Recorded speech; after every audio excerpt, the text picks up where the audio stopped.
እሺ የጌታ ቀን ደርሷል እያሉ ልባቸውን የሚያውኩ ሰዎች አሉ እና ጦርነት ድሮም ነበር ወደፊትም ይኖራል። ጦርነት አይደለም ለጌታ ቀን መምጫ ዋነኛ ምልክቱ። ልክ ጦርነት እንዴት ነው የሚፈጠረው? እንዴት ነው ደግሞ ጦርነትን ማስቆም የምንችለው? ልክ ለዶሮ ምግብ ሲወረወር ሮጦ እንደሚመጡ እንደሚሰበሰቡ ልክ እንደዛ ነው ለጦርነትም የሚወረወር ምግብ ወይንም ዶላር አለ። እሱን ለመብላት ሲሉ ልጅ አባቱን ይገላል፣ ወንድም ወንድሙን ያጠፋል።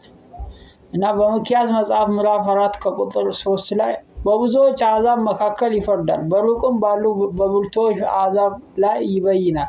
ሰይፋቸውን ማረሻ ጦራቸውን ማጭድ ለማድረግ ይቀጠቅጣሉ።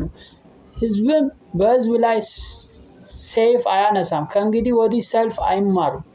ሰይፋቸውን ማረሻ ጦራቸውንም ማጭድ ለማድረግ ይቀጠቅጣሉ። እና የዓመት ሰው ተገልጧል ወይ? ለኢየሱስ ክርስቶስ ማምጫ ዋና ምልክቱ ያ ነው እንጂ ጦርነት አይደለም። በሁለተኛ ተሰሎንቄ ምዕራፍ 2 ከቁጥር 3 ላይ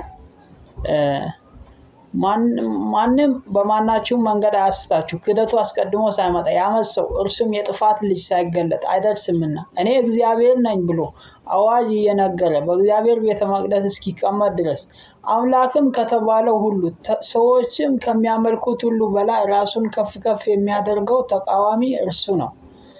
እና ሰዎች የሞቻ ጊዜያቸው ሲደርሳቸው በእርግጥ ሞት ደስ የሚያሰኝ ነገር አይደለም። ኢየሱስም እንኳን የሞቻ ጊዜው ሲደርስ ምን ያህል እንዳዘነ በመጽሐፍ ላይ ተጽፏል። እና እኔ ከሞቴ በፊት ከኢየሱስ ጋር በአየር ላይ መነጠቅ ይሻለኛል ብሎ በማሰብ ሕዝቡን ያውካሉ።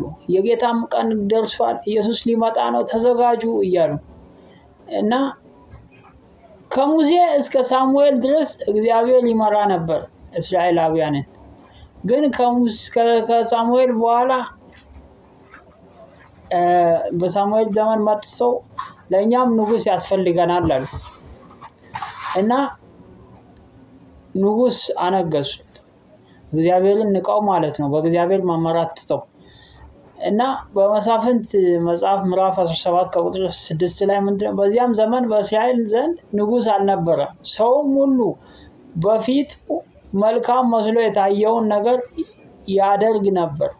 በሳሙኤል ዘመን ንጉስ አንግስልን ነው ያሉት። አሁን ዓለም እየሄደችበት ያለው ምንድነው? ንጉስ አንፈልግም ወደሚል ንጉስ አንፈልግ፣ ሁሉም ለየራሱ መንግስት ለመሆን የሚፈልግ ህዝብ ወደዛ ነው የሚሄደው። እና ከዛ የሚነክሰው እግዚአብሔር ሳይሆን በእግዚአብሔር ስም የሚነግደው ሉሲፈር የተባለው ሰይጣን ነው። እና ያኔ ዓለም መጨረሻ ይሆናል። እና በንጉስ መመራት ጥሩ ነው። ንጉስ አንመራም ሲሉ ከዛ የዓለም መጨረሻ ይሆናል ማለት ነው።